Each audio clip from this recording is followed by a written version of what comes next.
How many times have you crowd surfed, man? Twice now. Yeah, dude. Dude, I've seen those videos. You just throw yourself in the crowd. Can I just say, first time I crowd surfed, right? Yeah. Jumped in, and I'll tell you the whole breakdown of that. But let me just be salty for a second. First time I crowd surfed, posted on social media. Everybody's like, "Holy shit, this is going viral, bro. This is crazy." Second time I crowd surfed, no one cares, bro. No one cares. When you do it twice, no one cares. Bro. What? No one cares, bro. Do it once and that's like, it. What do I have to do? I was like, I'm looking at it and I'm like, I guess I look like I'm wearing the same outfit. So maybe people think that I only did it once. Maybe it was only once. You're breaking it down, bro. Like... I'm like, oh man, I should have posted a reel. Why did I post a carousel? That was so stupid. But now I can't repost it because no one's gonna share. You know? Oh my God, you are my inner voice right now. Bro, it's so stupid. But at the same time, like even before I jumped that day. I had to be like, am I doing it for myself or am I doing it for social media? It can't be that bad, oh, it can't be that bad, oh, it can't be that bad, oh, it can't be that bad, oh, it can't be that bad.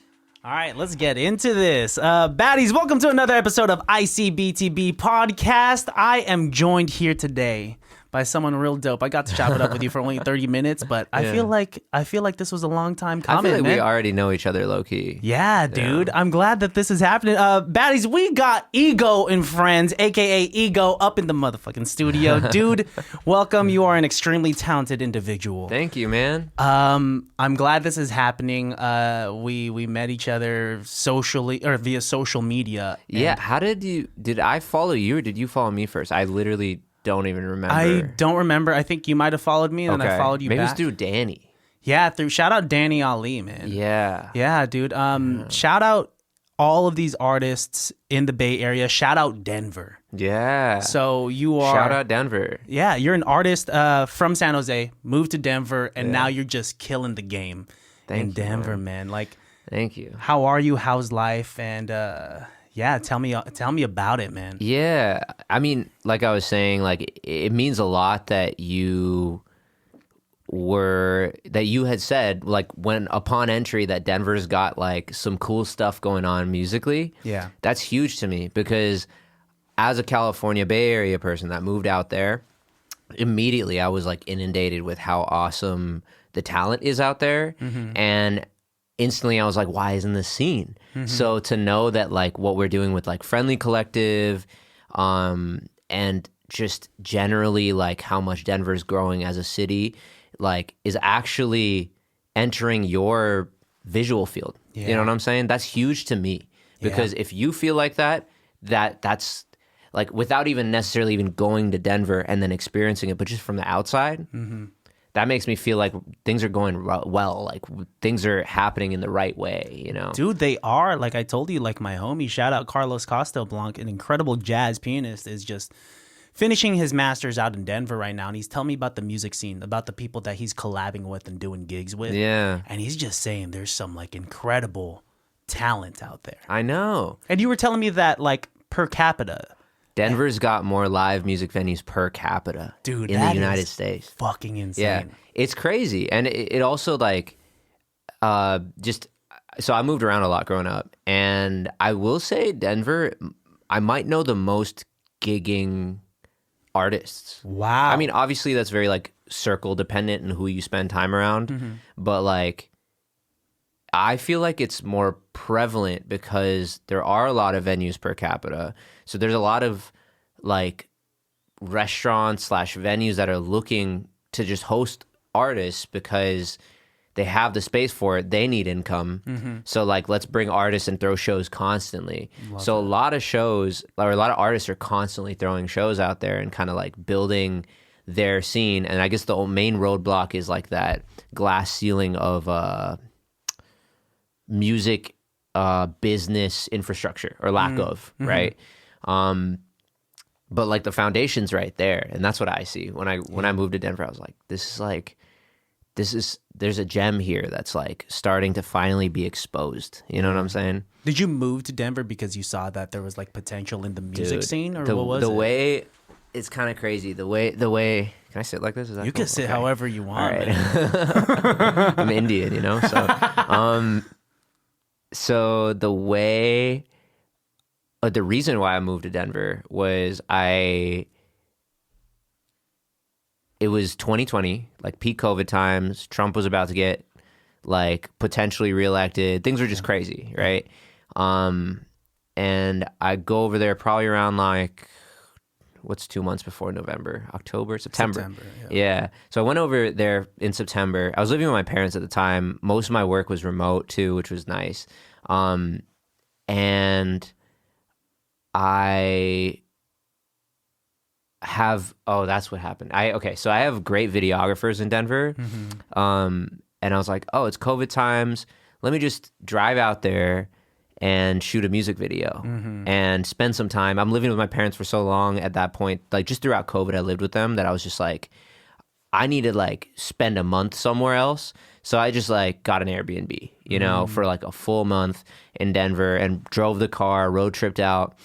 I was like taking a lot of mushrooms. Am I allowed to talk about this kind of Yeah, stuff? dude, Okay. you can say whatever you want. I was doing a lot of mushrooms. I was growing a lot of mushrooms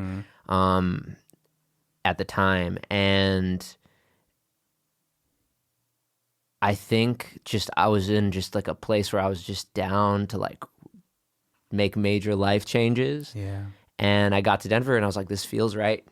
Just signed a lease. Dude, it's the feeling, man. And that's It the is. danger of when people say, like, because I have a lot of friends that say, like, I'm going to go check out New York for a month. And I'll be like, I'll see you in a few years. Hey, what you mean a month? What do you mean you're going to stay there? No, yeah. You're going to stay there and you fell in love with it. I did. And I don't know if like Denver's like my final stay, but I love building there. Yeah. Like I love the friends I have out there are like super special to me. And I've moved around, like I said, like my whole life.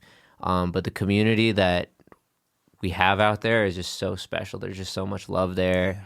So much openness to kind of be who you want to be, at least within my circle. No one's trying to be anything. We're all just, I think because Denver also lacks a full, what's the word? Like it lacks like a full like cultural concept in a way. Like in the Bay, right? Like you know what the music's gonna generally sound like. Yeah. You can't say that about Denver. So in a way, it's like open to like whatever you want to be, and that extends to like more than just music. That's like you as a human could be whatever you want to be. Yeah. The thing with Denver though is it's like extremely white. It's so white, bro. And That's like, what I hear. Yeah, and that does have its issues. You know what I'm saying? It's a lot of like granola kind of white people. Also, if I can't say this, just let me know. No, go ahead. Let me go in. I love talking about how granola white people are. No, it was interesting because I was talking to my girl about this, who's also a white girl. But she was like, do you feel weirder in Denver or do you feel weirder in like the South? Where in the South, it's like yeehaw, like actually racist to your face. But in Denver, you got that like, we do yoga too. Like it's that I don't see color, even if they don't say that. It's like that I don't see color kind of vibe that makes it a little more shady and distrusting. Whoa. But what white people have found in Colorado, I think, is what everyone's eventually finding in Colorado, which is you can drop everything, move to the state, start over. It's a blank slate kind of feeling that when you go over there that I felt as a brown person and that white people have been feeling for years. Dude, yeah, no, that's what my homie was saying. Like, I think he might have actually used the term granola because he's half white and he's half Latino, Carlos. And he said, like, yeah, man, like Denver's popping. I think the only thing they're missing is like some culture, you know, some like he said like the musicians that he's jammed with, extremely talented. But when he played Migos once around them, and they're just like, the fuck is this? Like this triplet flow, you know? It's, what is this, bro? what and is I mean, this? like Denver's also got really strong pockets of people of color. Like there's like a strong Black community. There's a strong, really strong Latino community. But Denver also, I think, because it's so primarily white dominant, those communities up until more recently can kind of be pushed to the side.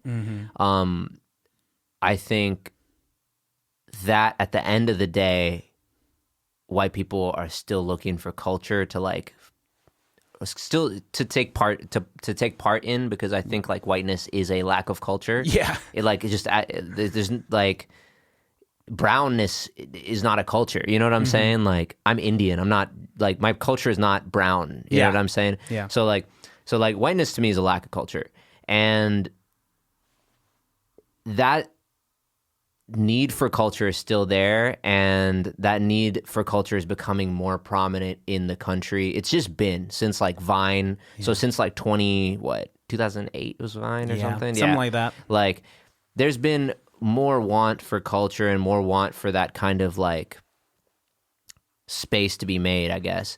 So it's shifting very quickly. Yeah. And I think things like decriminalizing weed, or at first being the first state to legalize weed too, is kind of a big deal, because that keeps people of color out of jail for no reason. For stupid ass reasons, dude. Like it's just and it's so like weed is so prevalent in the creative community that once it was legalized, it's just like it's been a beautiful thing since, right? Yeah, for sure. I do want to, dude, shout out to you and shout out to Denver. And I want to shout out your stage presence as well. Thank you. Man, I'm happy you feel like I'm happy that you notice these things, I guess. Yeah. Because like I think when online. we added each other online, like the first reel that I peeped was like a live performance. So nothing like even like produced, but it was like you probably, I don't know what you were singing, but it was like, this guy's good. This guy's good, because like there a lot could be lost in translation between like a produced song that is streamed for sure and like the live version, and it's so dope that nothing is lost in translation. If not, it's just that much better, because for instance, like Ibiza, shout out to Ibiza. Thank you, man. That shit's a fucking banger, man. I'll tell you that. That is so good. Like even visually, like you in the snow cap and like in the red sweater and like your feet dipped in the water, and like the cover art for it is so good, and to be backed by an actual like good track, and not just a good produced track, but when you sing it acoustically, it's so. Did you see it? Oh yeah, I did post an acoustic version, huh? Yeah. Yeah, that's well. First of all, thank you so much. I really just appreciate you checking it out in general. Ibiza was one of those like under promoted tracks for me. To me, it was like a little taste test of like how it is to work with my current like creative director / team that I have finally now. Because I've put out music for so many years, no team, just shooting at the dark, right? Yeah. But now I'm starting to work with this creative director, and he's helped me form the team. But he's the one that shot that, so I wanted to know what it's like, kind of just working with him. So Ibiza was like the first like thing to try out. So like that feel is going to actually kind of resemble what these new releases that are coming out are going to feel like. I'm deep in my indie bag. I'm like putting together like an indie album right now. Because I just grew up playing guitar a lot, so guitar is huge for me. That's I can tell. Yeah. I can tell, dude. But going back to like live and lost in translation, right? Like I feel like artists, especially in like pop, hip hop, like non-organic kind of roots, like very highly produced music, can be lost in translation live if the venue isn't like super equipped, or like this is some street show or something, all of that will get lost, right? So a big part for me was, how do I take my music and then put it into a guitar space? Ibiza had actually it did have guitar. I didn't play the guitar on Ibiza. One of my friends, Tin Nguyen, and Brandon Don Music, both played guitar on that song. And I took the song and played completely different chords, because I just was like, I'm not. So different. Yeah, it was so different. Yeah, and that's what I do with all my stuff. Like, I had this show. I opened for Talib Kweli. I don't know if you know. Dude, this past Saturday, I was gonna bring that up, dude. Which is such a big deal to like open up for a legend who a lot of us were introduced to like through Kanye, and then it's just nuts that like. you opened up, like, to see your name on that flight. Congratulations. Thank you, man. I feel with gigs like that, it's hard to feel like you deserve it because I was blessed to just be asked to do this. A lot of the stuff I'm like trying to open for, I'm reaching out to venue booking agents. I'm reaching out to like other booking agents to be like, hey, you're my homie. Could you talk to that booking agent and be like, hey, like putting in a good word for Ego and Friends? Yeah. Like I'm trying all this stuff. So it's like, and also like, for example, like Tizo Touchdown is coming to Denver, but he's not looking for an opener or anything. So I was like these kind of things will disappoint you over time. So then when I got the call, like, hey, how's it going? Do you want to open for Talib Kweli? And I was like, yeah. Yep. Immediately. Yeah, immediately. Yes, dude. Like, I mean, to be honest, I was still reluctant given like how much I'm taking on right now.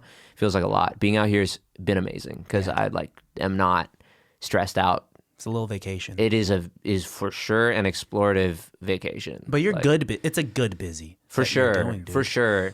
I needed this. Like like I said, I'm turning 27. Like, I'm going all out. You know what I'm saying? Like I'm taking every risk I can. As you should, man. Yeah, I believe in myself. So it's like, it was crazy. This makes me think of Mars because there's this one day, Mars is like my fucking boy. You know what I'm saying? Like I call him when I'm insecure type shit. Dude, like shout out, he's the guy. shout out Mars. Because he's so stable, bro. Like I mean, I can't wait for you to talk to him because he's had a life, bro. And given all of the craziness that's happened in his life, he's so stable. Wow. It's insane. Especially as creatives, it's almost kind of like an expectation for us to be unstable. Yeah. Dude, like what's For the crazy sure. thing going on in your brain right now? And I look at my trauma and I mean, like, I've had some shit, but like I'm like, yo, I don't know if I would have survived if I had like some of my friends' stuff going on. You know what I'm saying? But Mars is a great example of someone that like I hit up when I'm freaking out a little bit. Yeah. And I was like, hey bro, like I just posted this was a couple years ago. I was like, hey, I've dropped this song. No one even cares, bro. Like no one cares. What am I doing, dude? What am I doing? And he was like, listen, bro, you're like the most marketable person I know. You're very marketable, dude. Thank you.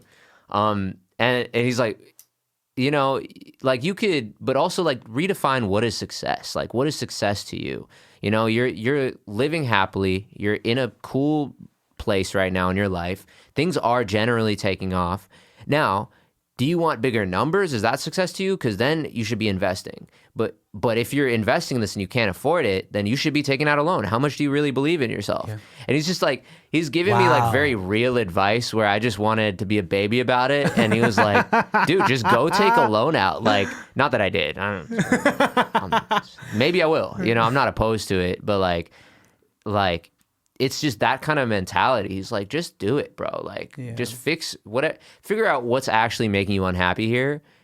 Because it's not your lack of streams. Yeah. It's like you not getting to tell your parents that you crossed 150K again or whatever. You know what I'm saying? It's like it's like something like there's something deep rooted there. Figure that out and then you know, solve the problem. And like, wow, that's such an adult response from a homie. Yeah, dude. I have homies that are like that. I vibe with you saying like, man, I was just calling so that you could make me feel better. Yeah. I have this homie who I was really upset about something like last year, and I was like pouting, you know, and I'm typically a very happy, charismatic guy. So like when I'm down, I'm down. Yeah. And before, like he came up to me, he was like, "You good?" I'm like, "Yeah." Like, "You want to talk about it?" And then I talked about it, and he said, before he gave any advice, he said, "All right, did you just want to let it out?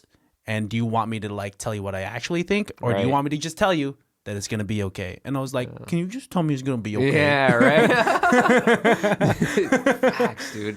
That is a big part of it. I think as men, especially, we're very conditioned to give advice to each other. Oh, like, man. How do you solve that problem? Dude, that's what like, oh my gosh. Like, I've been in a relationship for 10 years now, and some of our conversations are just like, what I've learned is like, not like, we don't always have to try to provide the solution. Sometimes all we got to do is just be there, exist, and be present, man. And just hear. Just be a listener, you know? Which I gotta say, like, you're a great listener. You're a great conversationalist. I'm really my dopamine levels are at a high right now. Same, bro. Great conversation, Yeah, dude. I've been meaning to. I'm excited to talk. I've been excited to talk to you because, you have a big focus on the hip hop space, just the art space in general, but also you're like an Asian brother. You know what I mean? I don't, as an Indian guy, like don't have too many people, especially in Denver, but like just in general, like that I have conversations like this that are like with someone with a somewhat similar background as me. Usually it's someone with a very vastly different background. Yeah. So to have that and then also it be a podcast where I get to kind of be myself is like very comfortable, bro. Like it's rare. Yeah. So I was just telling my girl, I was like so excited for this one because I'm like, I've been looking forward to this. Like, it's cool that you hit me up and that we hit it off. And there's something about you that it like, and on top of your humility, you hold this superstar power that I notice from afar. whoa. Well, like, once again, it comes to your live stage presence, man. Like, you just fucking rocking out like crazy. Like, it's this whole like versatility of you talking to me very calmly and like from like a place of humility and authenticity. Not to say that your superstar power is not authentic, but like when you're out there, you're like a different human. That's so cool, bro. Like, how many times have you crowd surfed, man? Twice now. Yeah, dude. I've seen like those videos. You just throw yourself in the crowd. Can I just say, first time I crowd surfed, right? Yeah. Jumped in, and I'll tell you the whole breakdown of that. But let me just be salty for a second. First time I crowd surf, posted on social media. Everybody's like, "Holy shit, this is going viral, bro! This is crazy." Second time I crowd surf, no one cares, bro. No one cares. When you do it twice, no one cares. Bro. What? No one cares, bro. Do it once and I'm that's like, it. what do I have to do? I was like, I'm looking at it and I'm like, I guess I look like I'm wearing the same outfit. So maybe people think that I only did it once. Maybe it was only once. You're breaking it down, bro. But like, I'm like, oh man, I should have posted a reel. Why did I post a carousel? That was so stupid. But now I can't repost it because no one's gonna share. You know? oh my God, you are my inner voice right now. Bro, it's so stupid. But at the same time, like even before I jumped that day, I had to be like, am I doing it for myself or am I doing it for social media? Yeah. Because if I'm doing it for social media, this is dangerous and who cares? And there's so many better things to do for social media. This is better for social media than fucking crowd surfing. So it needs to be for me. And yeah, those are crazy times. Wow, dude. Well, to reassure you, I care. Aww. I'll care about your third. Yeah. Fourth, What's your cutoff though? What's my dude? Come like 69.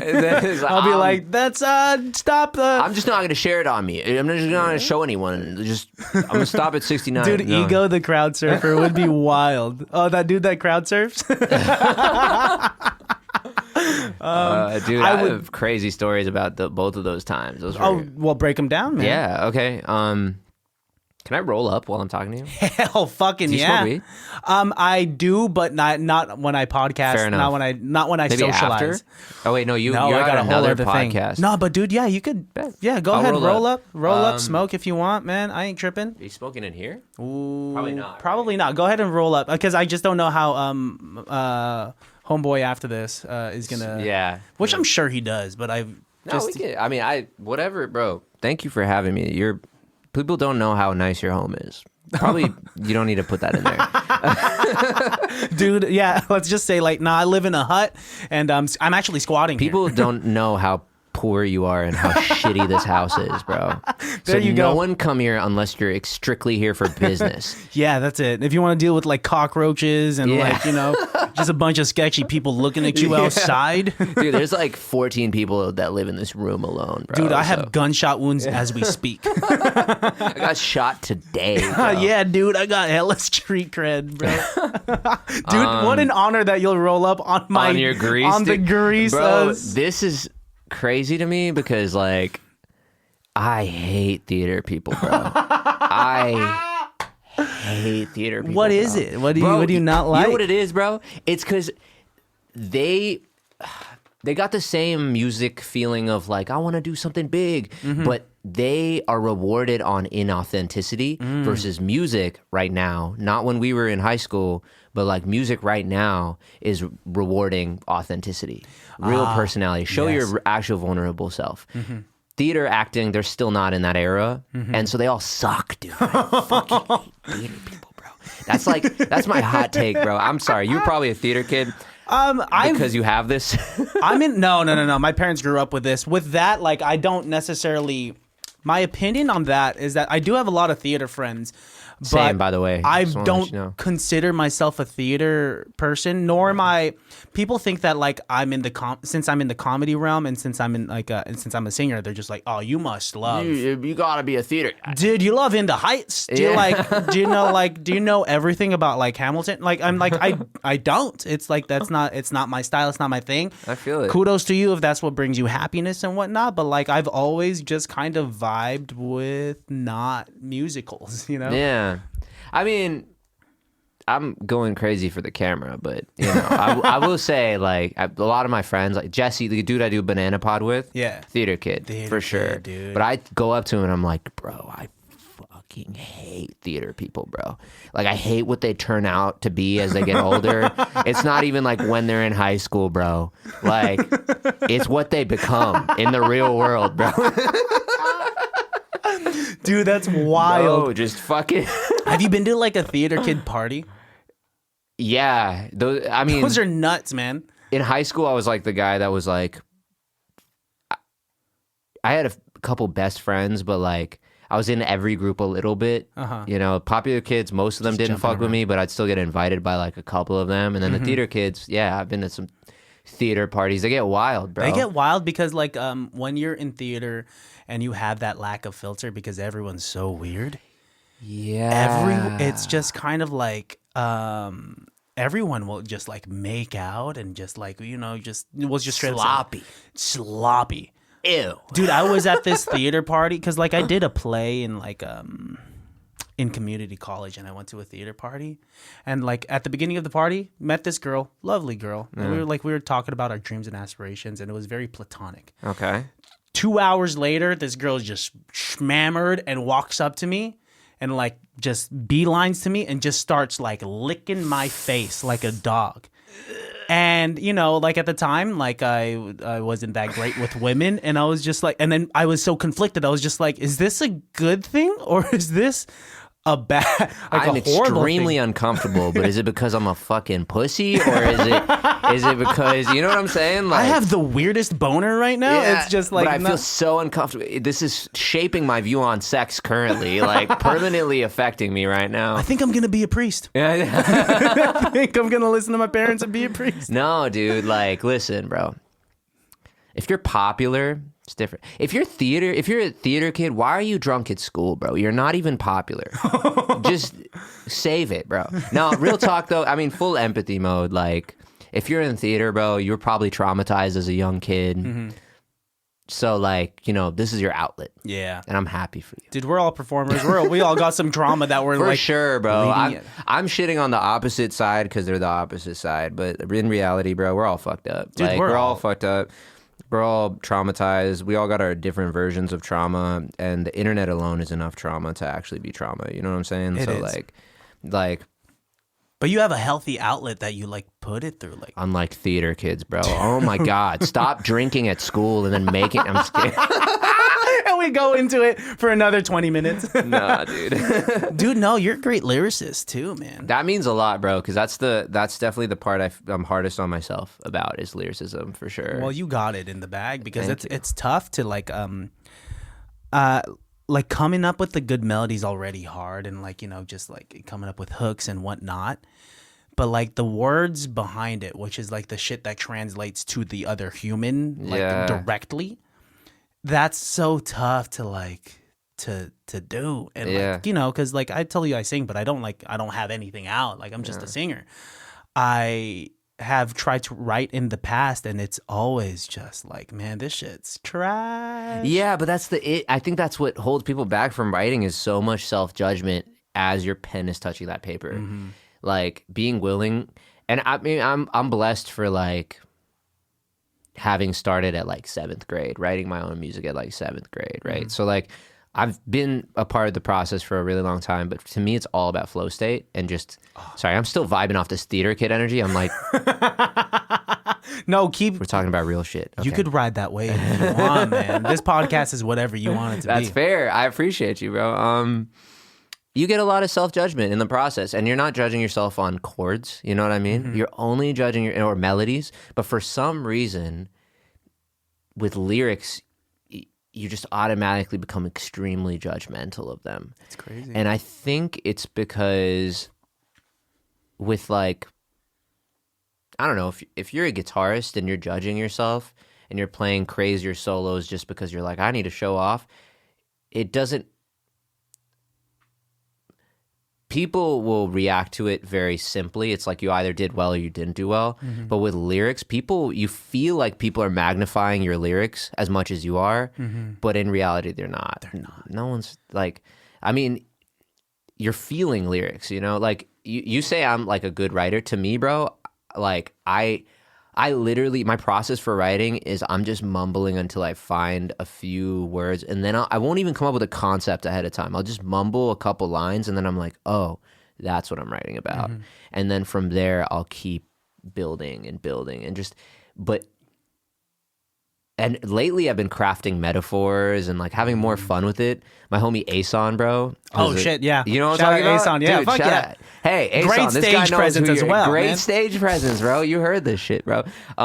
That's my guy, bro. Ason and Resurface. Those are like my two homies that I'm like really like super tight with in Denver, and honestly like that and Ascension. Those three people I am constantly inspired by. Ason's pen is really crazy, and it's like that's the kind of stuff I would like naturally.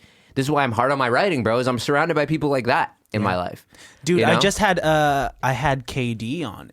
And Yeah, he he's said, amazing. He's so good, but he also said that comparison is the thief of joy. for sure. So I mean, like, For even sure. though, and we were talking about like healthy competition. You know, like it's we could compare ourselves. We could like have like subconscious competition if it elevates us and if it like incentivizes us to be better versions of ourselves. But on the other end of the spectrum, some people take comparison to this very dark place, or it pacifies their artistry. You know, Yeah. which is where I guess I'm being a hypocrite and where I'm at, because I'm saying all this shit and I'm like, I'm probably not gonna write for a while. So Nah, but that's exactly right. And it's like, why are you writing in the first place? Are you writing to be the best writer, bro? oh man, You know what I mean? yeah. Like, I'm not writing to be the best. I've given up on being the best at anything, bro. it's like, tough, dude. After like so many years that music has existed, like how can we? and what is the best? How do you qualify, like, quality check music to decide what is the best? Art is subjective, man. It's all It's so subjective, so there's subjective. no point in trying to be the best at anything. Also, like, you rolling a spliff right Yeah. now? Damn, dude. I haven't seen anyone roll a spliff since I was in like maybe like 5 years, man. Really? That's That's 'cause crazy. I'm addicted to tobacco. Yeah.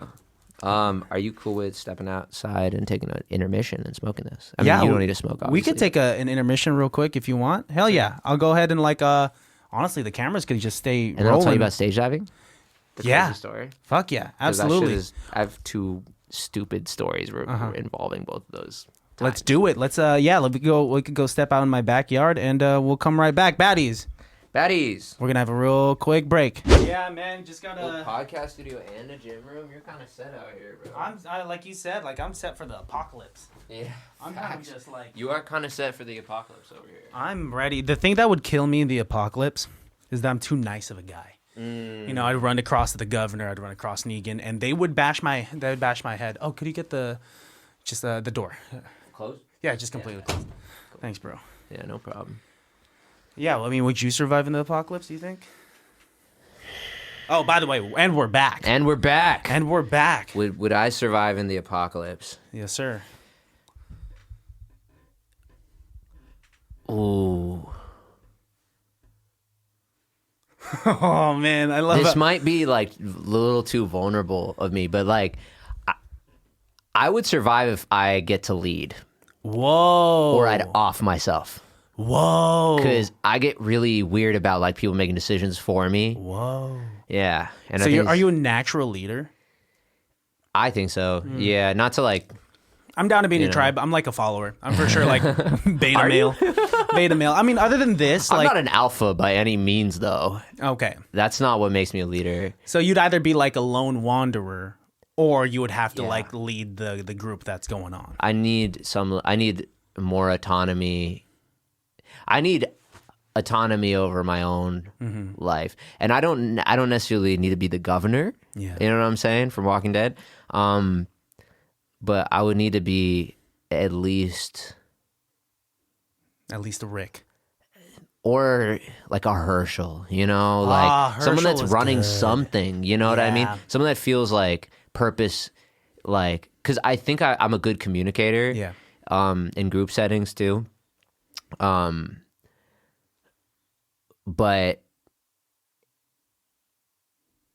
yeah, I think I also have like an issue with settling for things that are like not good enough for me. Oh, that's called standards, man. Yeah. That's called having boundaries. I would be a leader only, or I'd off myself because I have standards, bro. Dude, I like the fucking epitaph of like, or I'd off myself. Yeah, like, there's no other because, way. I mean, what is the apocalypse here? Is it like like we're talking zombies here? That's a crazy thing. That's a crazy You one. see someone you love just getting ripped apart. That's too traumatic for me to like even want to necessarily be in, unless I have like some level of autonomy over like my own happiness. You know? Yeah. Because I'm not here to just survive. Like, I'm here to thrive, bro. Like, would you be able to, or like, would you be able to take down a loved one if they turned? Dude, like if my fiance turned, I'd be like, I love you so much. Eat me. I mean, or you just off yourself. Yeah. Why is that the immediate?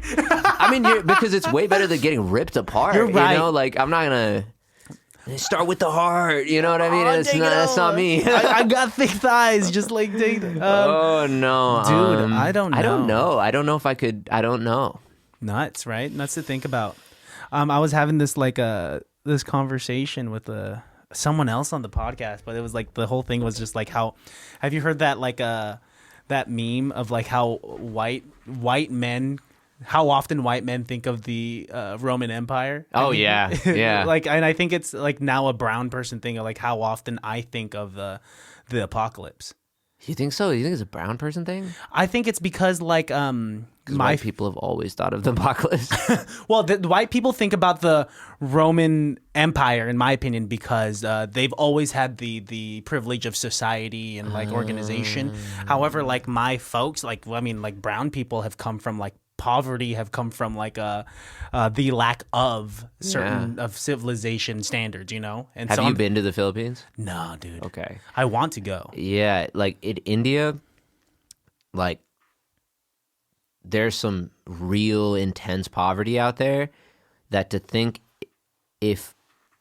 using that as like if that was the whole world, that's the apocalypse, that's the standard for apocalypse, I could not be in a world where America turns into that. Dude. Because that's a different, like, people out here get like strapped so fast, bro. Immediately. In this country, and especially the center of this country. Yeah. Oh, yeah. Especially the center of this country. Imagine how many bunkers exist. Like, just, how many people are just ready? Rick Ross is like publicly owning a bunker right now. Have you seen these videos? What? No, I've not. Oh, he's like, I got a bunker. It's like the craziest bunker. My bunkers. He's like getting all like flaunty about his bunker right now. Man. This was like a month ago, maybe. Dude, the point of a bunker is its privacy. Is right? The fact you would want people to be like, oh, fuck, like after the apocalypse happens, like Rick Ross has a bunker. But now, like, once the apocalypse happens, everyone's going to be like, Rick Ross has a bumper. Ricky, how you doing? Hey, or let's just like Google something real quick right before the apocalypse happens so we could find out where his bunker's at, you know? Yeah. Nah, that's not the move. Keep your life private. Yeah. Oh, dude, Facts. like with being an artist, where's the fine line between like publicizing your life, your artistry, and keeping things private? Like, what is that like? Relationships are pretty private. Okay. So the fact that I've even said that I had a girlfriend at any of these is kind of a big deal to me. Okay. I think lately I've been feeling like I want to be more private just because I'm actually kind of gaining some recognizability in the city. Like, Denver's really small too. And so like I'll go to a gym and like someone from so far will have known me, or like another artist especially, bro. Like, You're that guy. I also own a studio. So it's like, Dude, that's so cool. thank you. That's you're cool. Thanks, man. I just like, I'm in an interesting place right now where people know me and have assumed things about me before having met me, but I'm not huge yet where I have like private security or anything like that. So I've felt people having beef with me already. What? Already? Oh yeah, for sure. I mean, because also anytime you're doing something that people want to do and you're doing it successfully, people are gonna just be like irked by that little That's chip on their crazy. shoulder, and that's also okay. I mean, that's just part of like any level of success, you know, like in any aspect. You know, you're gonna have like a cousin that like is like, well, you had this, so that's why you went to this school, and then that's why you were in this position. And but like, so that's just part of life, you know. But like, the more you put yourself out there on a public space in a public setting, the more people are gonna have weird issues with you. Yeah, you know that what I is mean? true. Like, That is true. I mean, it's already weird for me to have this platform and like how many hours of like recorded shit that I've said and not remembering what I've said, and then like someone will be like, "Yo, man, love the podcast, but I don't really fuck with what you said that one episode 2 years ago." dude. I'm like, I don't even remember, and it was probably a joke. Yeah. Yeah. Dude, people thought like when what was it? Oh yeah, I had my podcast, and there's a clip of me talking about. Do you know what Daya cheese is? Diet cheese. Daya. No, It's a what is brand. It's a Diet brand cheese? of No. like vegan cheese, right? And my friend was like, "You know Daya cheese? Like, you know that cheese you like? It's disgusting."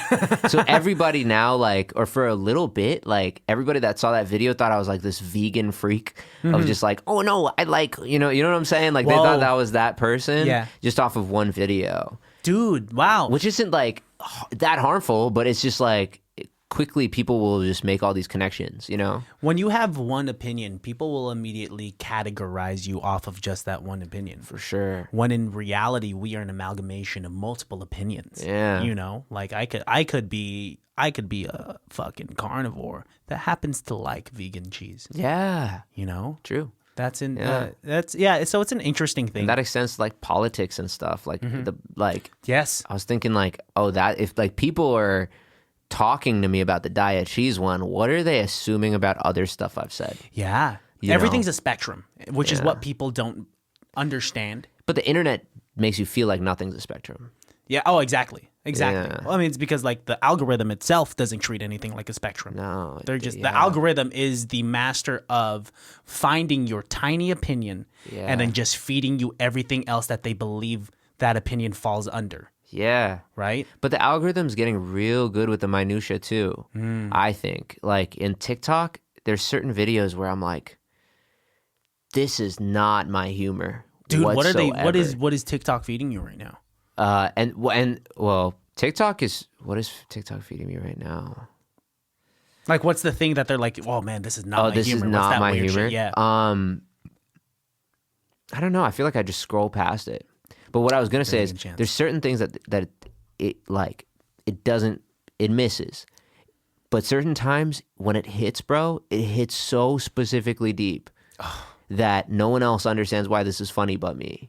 It's just some dude saying something like so, and it becomes a meme in my whole life, and just me. Wow. Because what I'm saying is like TikTok is very specific in their algorithm, I feel like, and they're constantly throwing darts, right? And every once in a while, they're just bullseye, Just, right? They know They're exactly like, that's gonna hit, boom, like slightly bit of like interracial comedy mixed with like, he's in his like mid-late 20s now, mixed with like, Dude, it's music, nuts. art, whatever. Like, I imagine the algorithm just being this guy behind a computer screen, just like calculating 30-year-old male, 30-year-old heterosexual, Just filling out a person of Google color. form.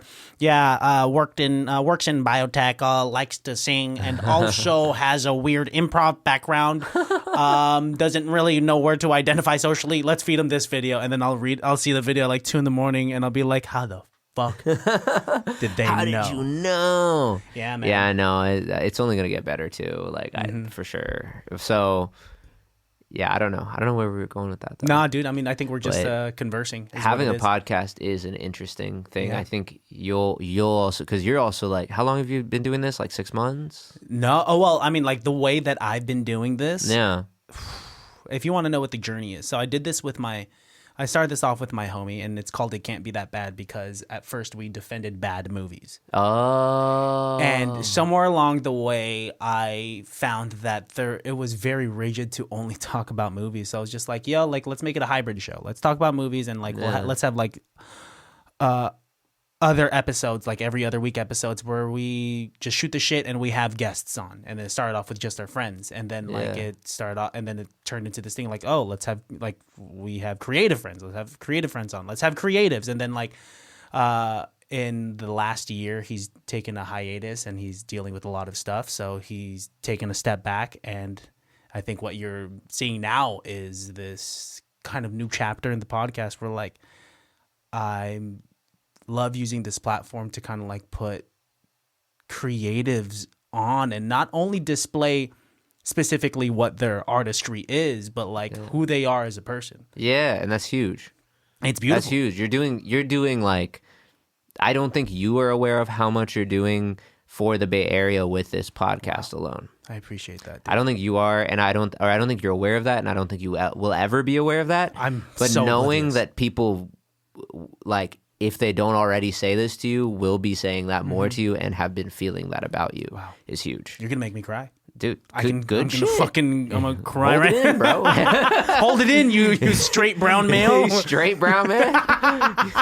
Think about the machismo you grew Think up with, about man. the machismo, bro. Think about your dad and what he said to you about, like, you know, About crying, bro. being the man of the house. Remember, if he's mom out, said, "Boys don't cry." Remember that. Yeah. Remember that. only women cry. Think about all that stuff. Suck a tear back into the duck. That's funny. Yeah, dude. Like, it's I'm at baseline a highly oblivious person, and Interesting. I'm very afraid of crossing the line between confidence into cockiness. So I don't think which overshoots me into like just this maybe like forever humble, like just like kind of like can never admit that I'm good at something type of thing.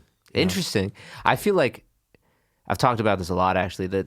The confidence, cockiness, like where's the line, right?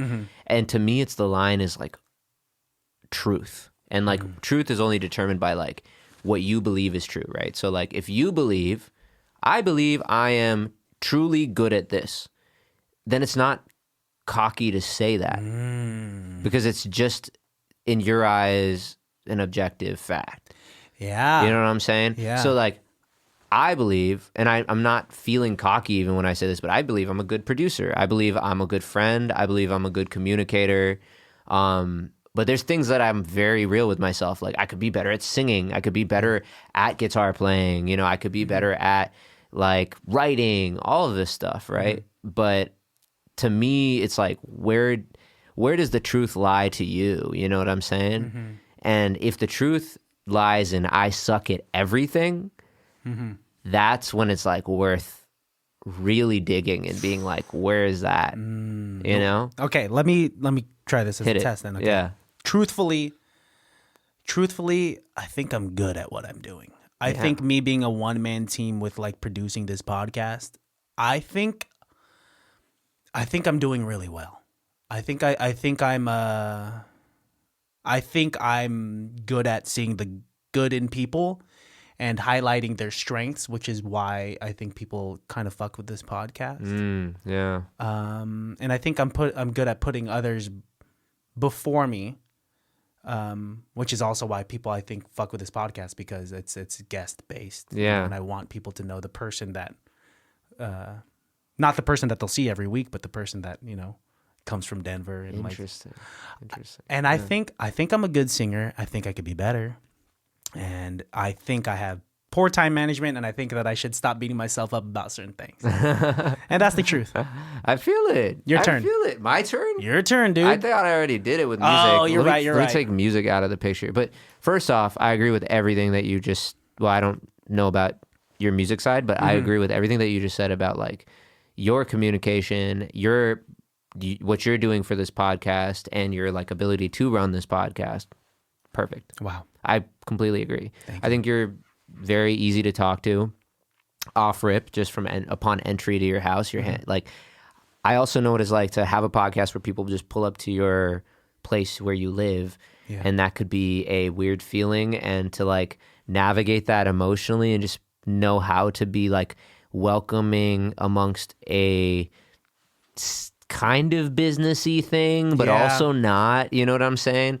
Like, and then also like you're on camera, but we're talking like we were just talking when we were in your living room. Like, and so to me, I'm like, you called yourself oblivious, and I'm like, really? Maybe you're oblivious like I'm oblivious, where like you walk into a room and then someone's like, did you see that crazy poster? And then you're like, what are you talking about? And they're like, the one that was just hanging, it was and then and like, I did not see that. That's how I'm oblivious. But to emotional wavelength, like to just general vibes, you're not oblivious. See. You're very in tune, I think. Yes, I think emotionally, like there's a subconscious understanding that I have to like, oh, how's this person feeling? And it comes from like a people pleasing background of wanting people to like me. Grew up a fat kid. I talk about it a lot on this podcast. So I'm just like, oh man, people aren't going to like me because I have jelly rolls. I got to have a personality now. Oh, that's so funny. Type of thing, dude. And so I think that's translated now that I'm a 30-year-old man to, to just be like, okay, this works well for my podcast. Yeah. But I'm typically, maybe my oblivion comes from like underthinking situations as opposed to like overthinking situations. Do you overthink? For sure. Like, what kind of overthinker are you? What are the kinds? Type A, type B, I don't even know. I think like what's like an example of something that that people and I sometimes will overthink is just kind of like a brief conversation. Here, I'm a romantic, so I'll use this. Like, you've had a crush on a girl like at school and whatnot, and then like like when you'll see them during passing period, or like the 5-second interaction that you'll probably have with them if you have Spanish class with them, and then like you're like, this is my moment, and you'll talk to them and be like, man, that Spanish quiz tough, and she'll be like, what? I didn't hear you, and you're just like, never mind, and then you'll think. For the rest of the day, you should have been like, I should have said this. I should have just repeated myself and like had that opportunity to have dialogue with this person. Yeah. So if that's indicative of what overthinking is, at that age, for sure. Had that a lot, for sure. Do you have that now? Not necessarily that example, obviously, but like similar traits. Yes. Yeah, definitely. I mean, like, okay, like when I got the Talib show or whatever, like a big overthinky part of that show for me was deciding how hip hop to be in that show, like how much hip hop to lean, and I was overthinking so much stuff. Like this guy is very vocal about issues he has with white people when it comes to hip hop. He's just vocal. He's just a vocal, like, powerful individual that speaks on inequality, and I'm over here like in a way kind of like benefiting off that culture. Am I paying homage to it? You know what I mean? Am I paying homage to it by fully being or doing what I'm feeling, or am I paying homage to it by constructing something for this? And it was a little bit of both to me. Like, I definitely for that set was like, I'm gonna open heavily hip hop. And it's not even just because he's in the building. It's like literally just like because of what he's built and what everybody in the culture is built, right? But yeah, I'm like overthinking all this stuff like crazy. Yeah. And I realized that at the show where I was like, oh, okay, the audience really loved the song where I played guitar. Yeah. They loved that And you one. leaned into that. That's where I leaned heaviest. And that's where I'm the most like, there's one artist, he came up to me and he was like, dude, that stuff you're shy about, that's the stuff right there. And I was like, wow. Bro, I'm not shy about that. I'm shy about all the other stuff you saw today. Like the guitar stuff is like the stuff that I'm like, I will play guitar and like do some cool loop pedal stuff whenever. No preparation. Yeah. But the hip hop stuff takes way more preparation time for me. That is different. Yeah, it's like not only is it a genre, but it's like a cultural thing that you, like you said, you want to pay homage to. Yeah. And not just benefit off of. Yeah. And I think that's a beautiful thing to overthink. Yeah. Like you're overthinking the bigger picture of that. Mm-hmm. And there's definitely a balance because like overthinking, hence the term over, right, is too much, right? There's a thing, you have to think about these things. Yeah. But the overthinking was where it was getting unhealthy for me, where I like that, like I was just telling you, it's so nice being out here and treating this like a vacation because the week leading up to the Talib show was horrible, bro. Like just, I mean, not even in like a intense one horrible thing, someone passed away or, you know, that kind of, it's not like that. It's a lot of like every little thing that was annoying me was just like annoying me. Like pre-sale was low at first and then like, or pre-sale was high. I was not pushing as hard as I wanted to be pushing. Then freaking like I started lifting and then I got scammed, bro. That was crazy. What do you mean you got scammed from You want to hear this crazy scam, bro? It's so good, bro. They got me, bro. What happened? And I'm like, I'm trying to like off rip just tell people and not be embarrassed about it. You know what I'm saying? Dude, I've been scammed before and it's kind of like this. That's what everyone says when I open up about this. Mars was like, bro, I haven't told you about the time that I got scammed. And I was like, no. And he's like, dude, there's some people that are good at it when we'll do it. And like, no matter how good a judge of character you are, it could happen. Dude, okay. I'll try to say it as simply as possible. So I'm new to Lyft. I'm 1 week in. I don't know how they got my number, by the way, but I'm 1 week into Lyft. This whole time, I'm like, let's just stack up some money. Just, it's nothing crazy. I probably stacked up just like $400 just to literally throw into like show promo and giving out free tickets for whoever can, because these are kind of pricey tickets. So like whoever can't afford it, you know, just throw them some tickets, whatever. And I'm stacking up. I make probably around like $500. And then, and it's over like a couple days.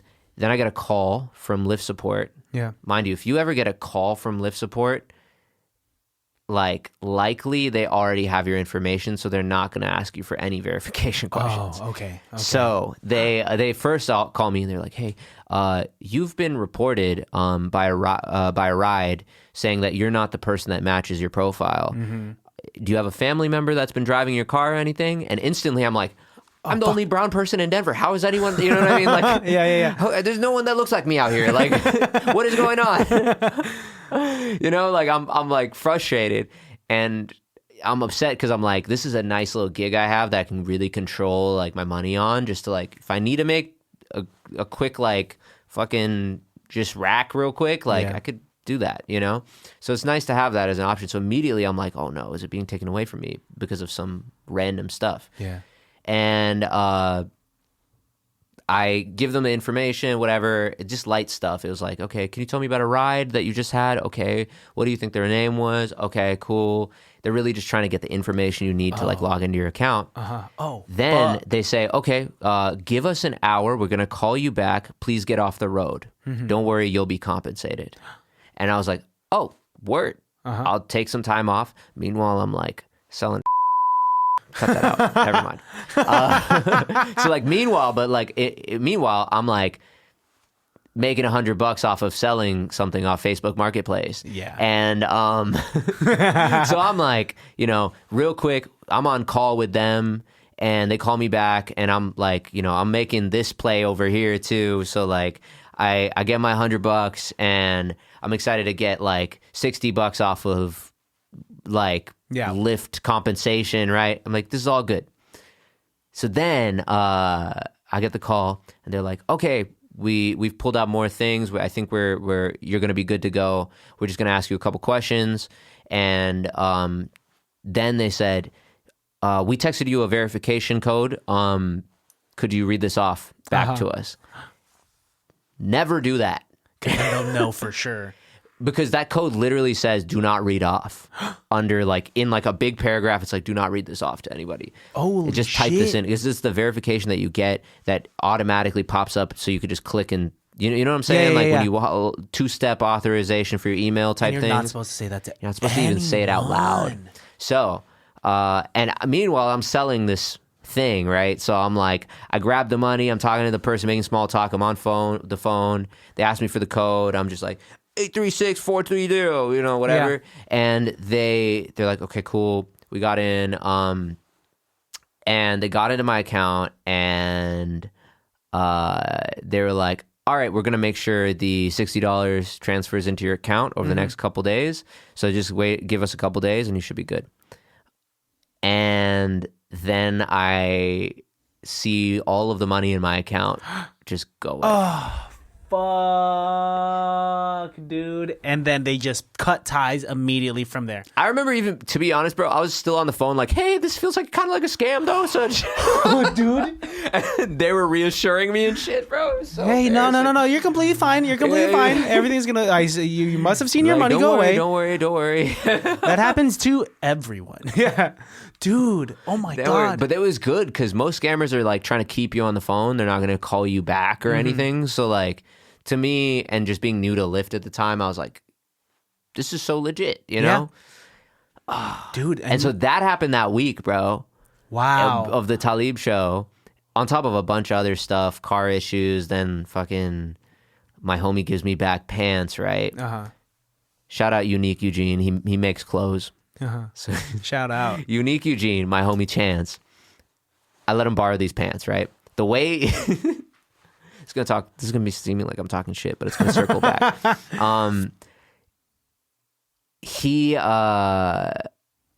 We're in the studio and I'm wearing his pants for a photo shoot, like the ones he wore to the studio. I was like, can I wear those? And he's like, yeah. So I put them on. We traded pants for a second, and then I took those pants off, wore another pair, and he was still wearing my pants that I like came in with. And then he starts putting his original pair of pants on top of my pants, and he's about to leave the studio. And I was like, bro, are you taking my pants? And he was like, oh, dude, my bad. Just and I didn't realize. Okay. All right. I believe you. And so I'm like, but just know, these are like one of my favorite pants. Yeah. Just, that's it. Take care of them. And he goes home, comes back, drops off the pants like probably a week later. Yeah. And I'm borrowing his pants in the meantime. And he's a designer. So it's like I'm borrowing some nice pants. You know what I'm saying? I'm wearing them at shows only. And I get back the pants, right? And then I go to the gym after getting scammed on Lyft. Oh, shit. I go to the gym just feeling like I'm so excited to sit in the sauna and just work out. And I put the pants on and they're just stained. Just big stains, bro. And immediately, bro, I like text him like, did you know about these? And then I just start bawling in my car, bro. No, it's things like that. It's like all of the things were just culminating. Like, wasn't selling enough tickets, Lyft scam, now the pants. I can't even go to the gym right now. Like, unless I want to go in jeans, like a heathen. So I'm like, I'm not going to do it. You don't want to be that guy. No, dude. Being the dude sitting in the sauna with jeans on, ew. Oh, my God. I would never. I'd rather sit in my boxers than sit Oh, yeah, absolutely. Denim does not belong in the sauna. Yeah. Anyway. I started bawling. But dude made up for it because he painted my pants for the Talib show and literally painted like crazy designs on them. He brought like these white pants, just painted all over them. And so now you look sick during the show. Yeah, it was like, and then I was, because he was already planning to fit me. He fits me for like all my shows. That's like, so cool. You got a guy for that. I do. I feel blessed, bro, because he's amazing. He's way more than just like a clothing designer, but he was like, I want you to have these. since I ruined your pants. And I was like, works out for you me. made it up for it. We're cool, man. We're cool. And how did the show go? Oh, it was really good. It was cool. Definitely was a lot building up to it, going into it. Like, it was a lot of work, like, leading up to it. So it was just waiting for it to end, or really waiting till that moment I'm on stage. And that's all fun. Yeah. So it was great. Turned out great. Dude, that's fucking Didn't stage awesome. dive that night, unfortunately. Oh, you were like still feeling hurt and vulnerable from the second stage Yeah, dive. You're I know. like, I'm not going to do it in the... What's the point anymore? No one, my close friends are not even going to share this one. Like, so like, I guess it's a one-time thing. I got a backflip. I got to do some Jaleel stuff, you know? You got to like, change it up. Have you seen that video of, I think it's Miguel. So it's one of those like T stages where there's the main stage and it has that like the front stage where you could like, it's like walkway in the middle. Yeah. He tries to jump from the main stage to the T of the stage. Yeah, so there's that gap, right? Oh my God. He tried in the middle of his song, as he jumps, he kicks a girl in the face. He kicks a girl in the face. This girl that paid money to like money to be right there in front. And he like does this quick thing of like, oh my God, I'm sorry, like on his face and like, you know, like, are you okay type of gesture. And then just keeps going with the song without verbally addressing what had happened. But there's like videos online of it happening. And I don't think I could ever. Dude, can I tell you about the first time? Please. It was like, that was a lot of what it was like, okay, so I got a call from Gray Matter, who's one of my homies. He's like, dude, shout out. Yeah. Shout out to Gray Matter, because Gray Matter's like, Gray has supported my music early, and like, he's a totally different genre than me. He's like deep EDM. You do a stuff. lot of stuff like with Gray Matter, even way early on. Like I did. He was my first show that I opened for him after COVID. So like, he's put me on, and so like then we have a song together called Wild Child, which is just like this subby, like, I don't know, I'm not good at EDM genres, to be honest. I'm gonna compare everything to like Skrillex or Odessa. It's like, you know, it's like you got like the wow, or we got the what can I do if you know, like this. So that song particularly is just hard style stuff. And he's opening for this artist named Sullivan King. I don't know if you're familiar with him, but he's like known for mixing metal and rock with EDM. Wow. So it's just really hard style stuff. People go there not even to party. They go there to like headbang. Whoa. It's a whole thing with white people. Like they've crossed out dancing. We're not dancing. Dude. We're just going to do this, but they love it. My brother's deep in like the headbang culture because he goes to a bunch of raves. Yeah. And they do this thing where they like link hands and then they start just headbanging. And I'm just like, wow. Dude, your brain, you get a concussion from that kind of stuff. Man, yeah, I could not do that. He says his neck is sore as fuck the next day. Dude, my homie Dan was standing in front of me at one point in that rave, and he's got really long hair. And every time he'd come back, the hair would just hit you in the face. And I was like, bro, why do you keep getting in front of me? Like, dude, wrap that shit just up. stand behind me. Why? I don't know why, because I inched in front of him a couple times. Anyway. Yeah. So, leading up to that stage dive, bro, like, it was a lot of, how do you do this? Because you don't want to like lead with your feet. No. You can't jump in with your feet. You want to like go as horizontal as you can with the crowd. Yeah. And the only way to do that is to do a running start. So, and then this venue, like, so he was opening for this artist, Sullivan King, headbangy crowd. I called Gray and I was like, this sold out, right? And he was like, oh, it sold out like 2 days after it was announced. Wow. And this was like 600 people. And he was like, this is going to be like packed in there. And I was like, what do you think about stage diving? He's like, do it, bro. And I was like, all right. And then I get on stage, or before I get on stage, the whole time I'm like, I'm not even thinking about performing. I'm not worried about, no nervousness regarding the song at all.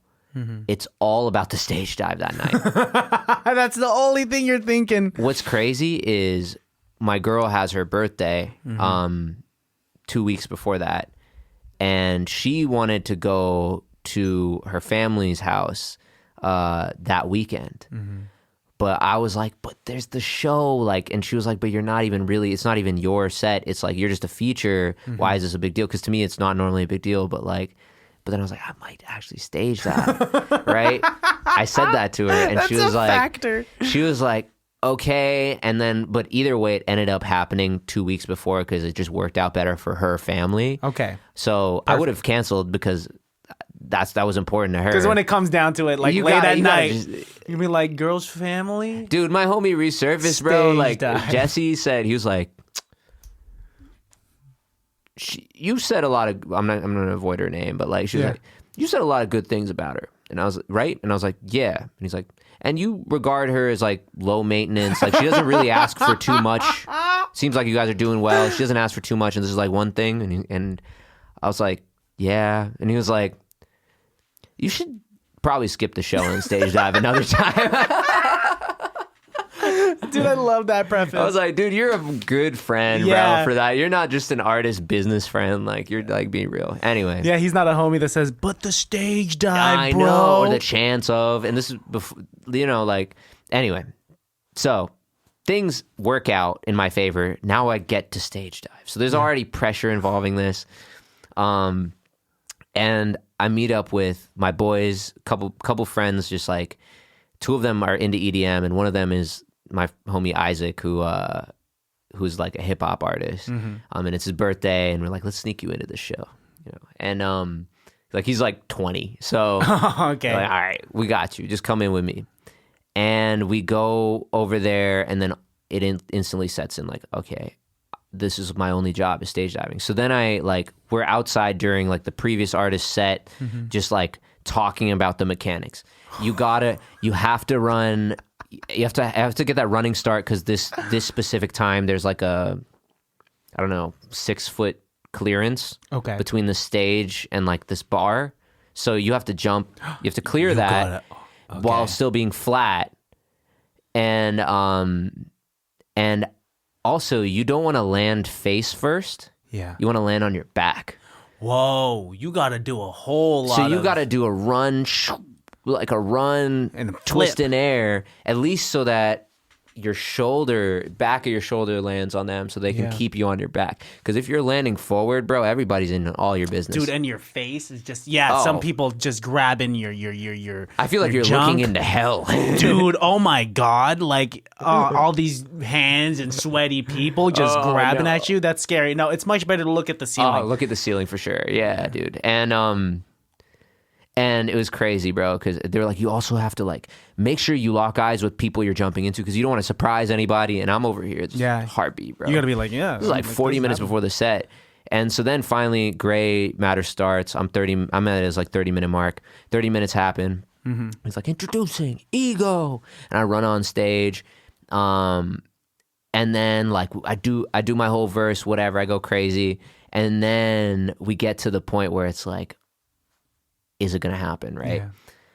And Gray, that night, he said he was going to stage that too. He had a seizure the night before. He was in the hospital. And I was like, your girlfriend will kill you, bro, if you stage that. That's not something you should do after. Yeah, and so like we're standing there jumping to the music, and I lean to him and I'm like, bro, are you gonna dive? And he's like, I don't know. And he decided not to do it that night, which is honestly my preference too, because he did it last time. But and you're like, it's my time to do it, dude.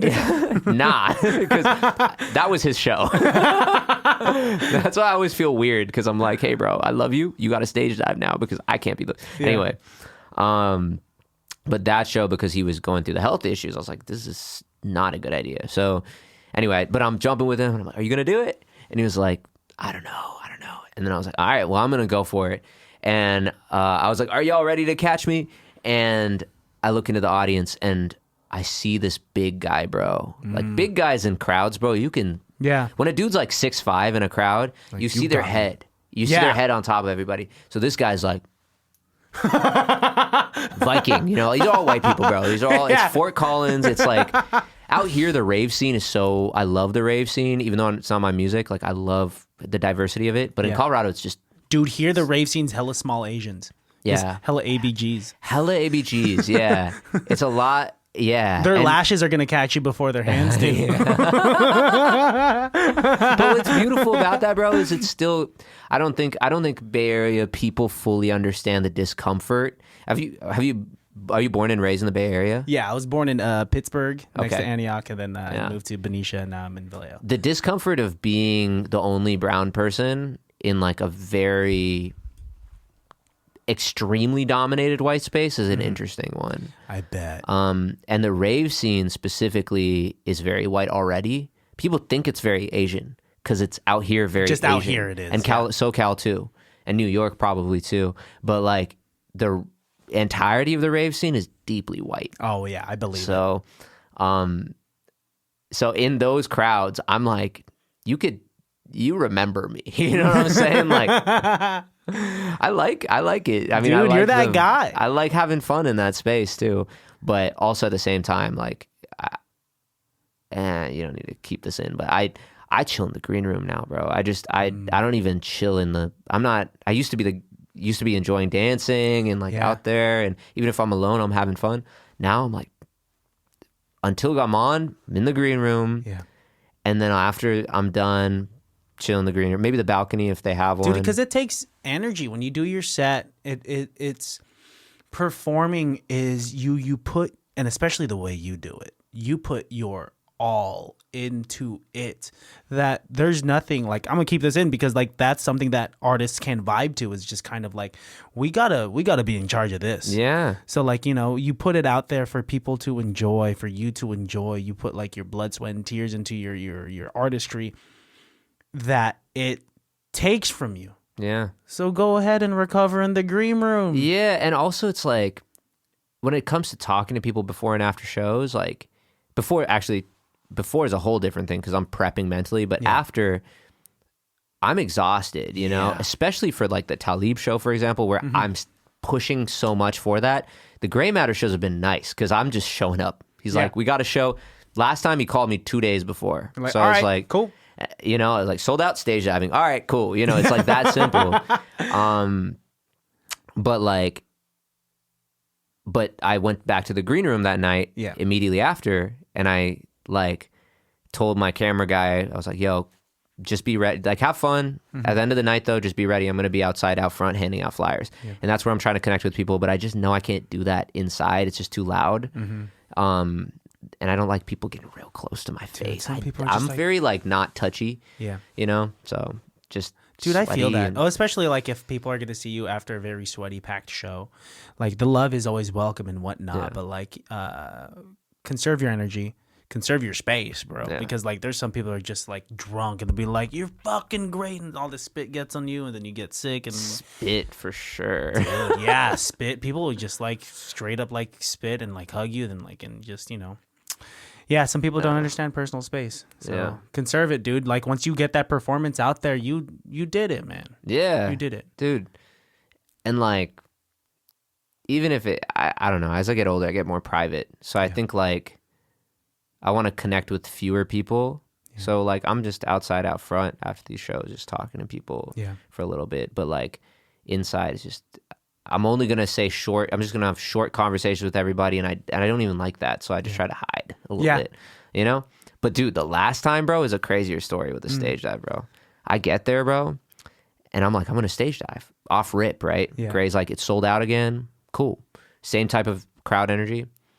And I get there. Gray has one of his homie, Big J. Shout out Big J.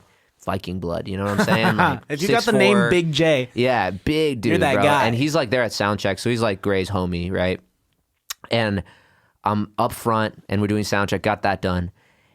And this dude's like, "You're the guy that stage dives, right?" And I was like, "Yeah." And he's like, "I got you, bro." And I was like, I don't know. I mean, like Gray's second act at the show, so maybe it won't fill up by then. I don't want to just jump into your arms, bro. And then, but he's like, "Nah, bro, I got you, bro," and all this stuff.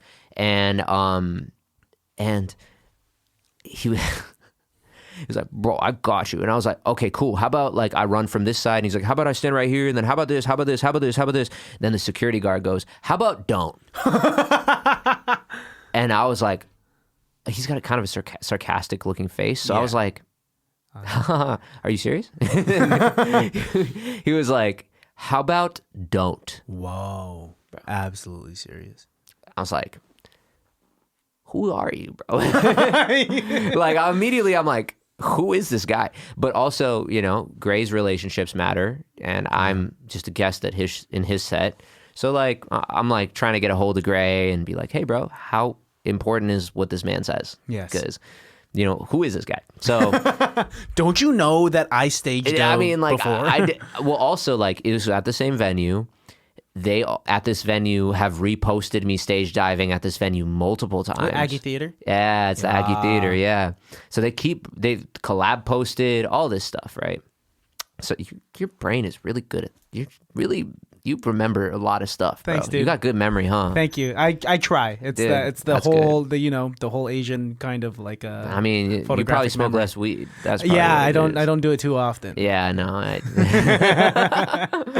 But yeah, so Aggie Theater, right? So like they've already posted me stage diving. They love it, I think. And so I go up to Gray. I'm trying to talk to him, and whenever Gray's pre-show, he's like connecting with every person that's like already like that's bought a ticket and pulled up and like made the time, right? Yeah. So it's really hard as like his friend to like get a hold of him. Yeah. So finally I get him and I'm like, hey, can I talk to you? And he's like, yeah. And he's like, how do you feel about stage diving? He's like, I think I'm gonna send it. And I'm like, okay, are we gonna get in trouble with the security guard? And he's like, let me talk to him. Yeah. And so we go upstairs, we go to the security, and he walks in and he goes, gentlemen, he's got that charming. Gray is so charming, bro. Like he's like a really solid dude. So like when he walks into the room, and the Aggie all knows him because it's in Fort Collins, and he's a Fort Collins, like he's from Fort Collins, so they all know him.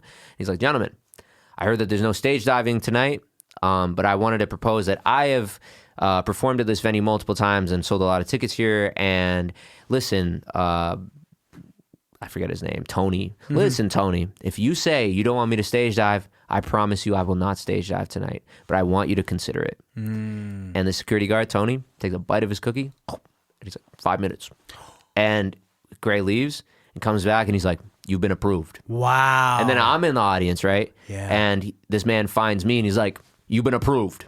And I was like, and he's like, do you have your guys ready? And I was like, I'll go check in with him. And so I run up to the guys.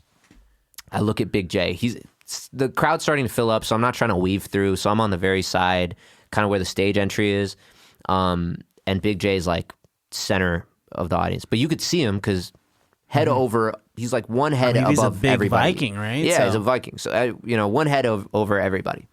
I look at Big J, and I'm like, I'm trying to get his attention. I'm like, all right, like just, and he looks at me and he's like, and I'm seeing that he's gathering with other big dudes, right? Dude, they're just multiple big heads in the audience, just slowly. He hit up a Facebook community. You know what I'm saying? Of just like just big dudes in Denver, just people finding their purpose tonight. You know what I'm saying? Like he's like just a bunch of heads floating above everyone else's heads, right? Yeah. Like they're talking, and I see them talking to each other, look at me, talk to each other, look at me, and then one other big dude looks at me and he leans over and he's like, wow, bro.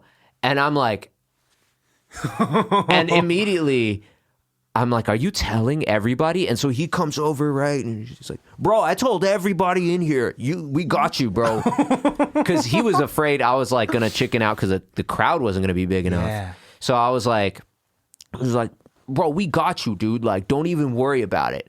And I'm over here thinking, security guard's ready for it. Yeah. Whole team ear monitored up, ready that when I hop on stage, it's happening. Mm-hmm. Big J's assembled all the other big people. Dude, the big Avengers, yeah. The big Avengers, bro.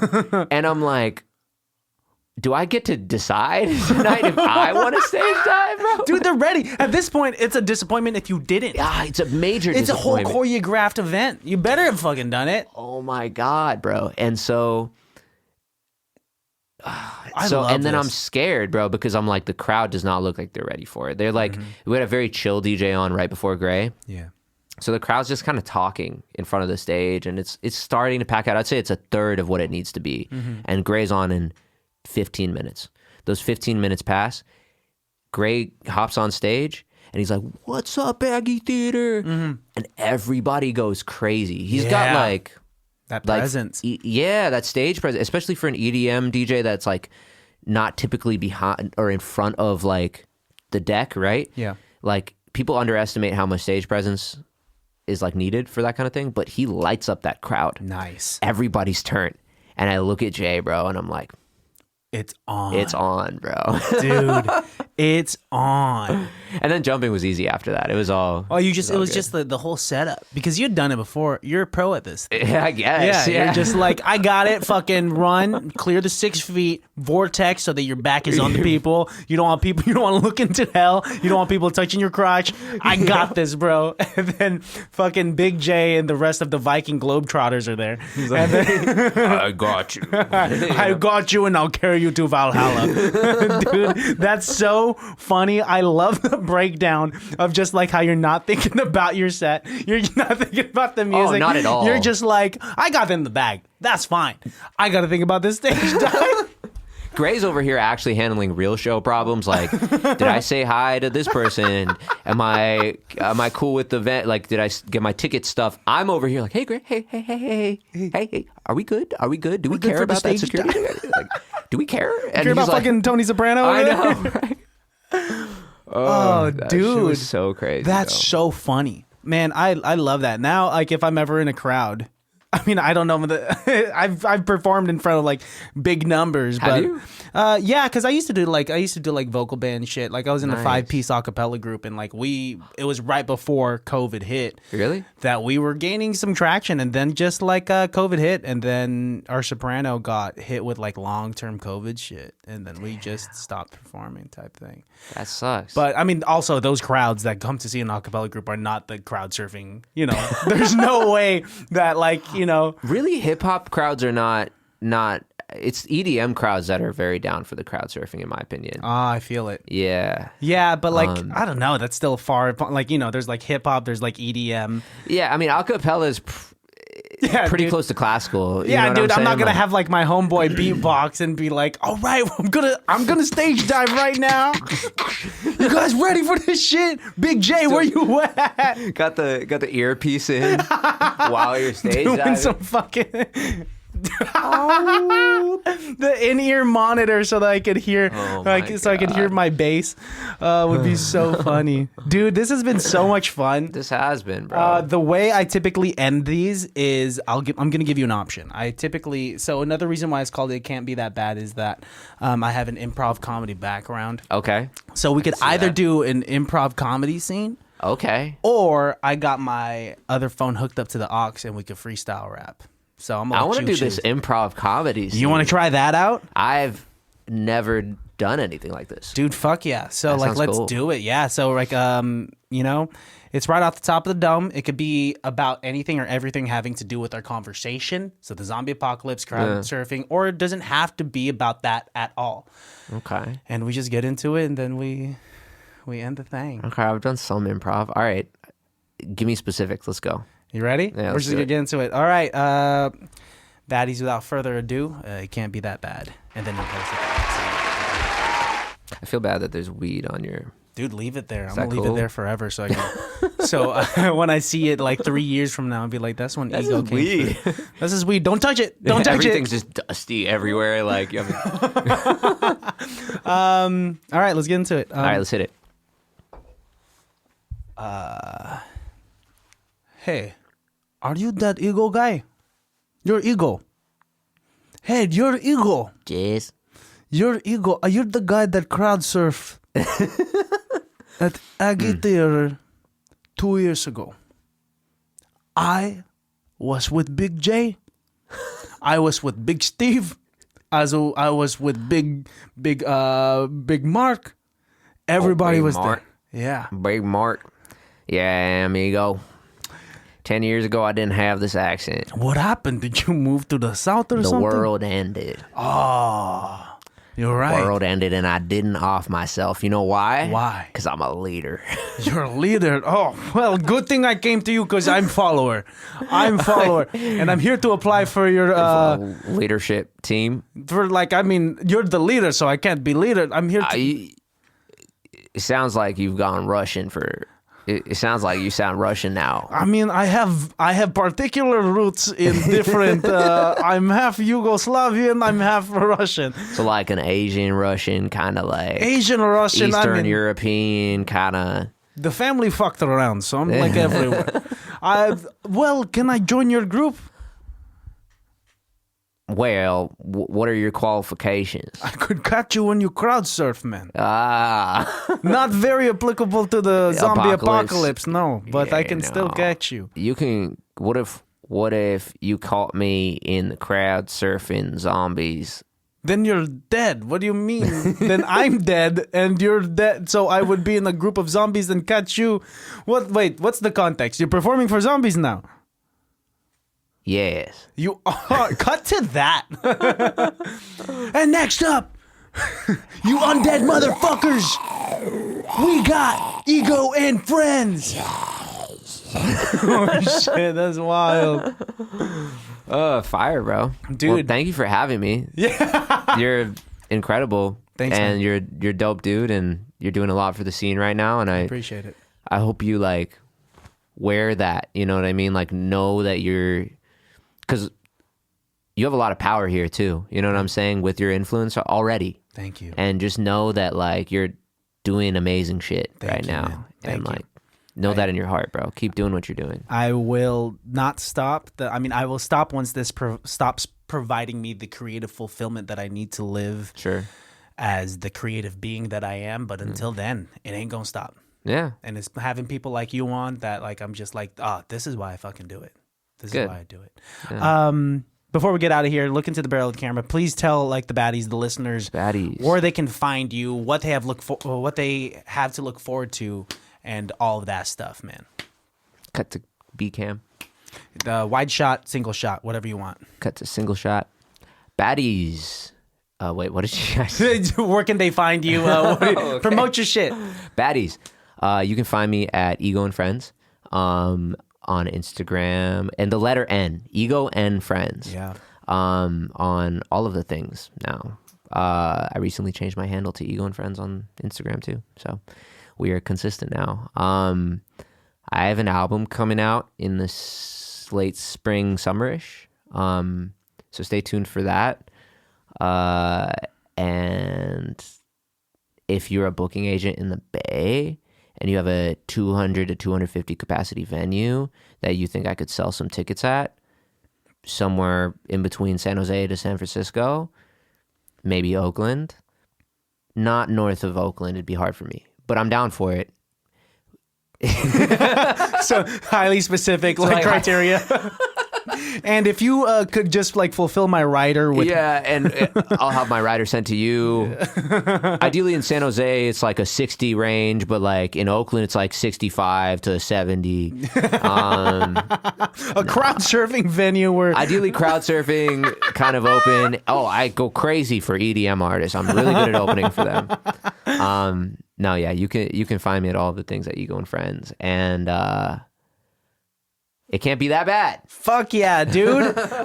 Deeply appreciate you. And one more time, look into the camera and leave the listeners with a phrase, a saying, just some words of advice that they could go about their day with it that reminds them that it can't be that bad. Bro, be yourself. This life is so short. There's too many things preventing us from internal fulfillment and happiness in this world, and one thing that consistently helps with those things is being yourself. So be yourself. Fuck yeah, dude. Deeply appreciate you coming on.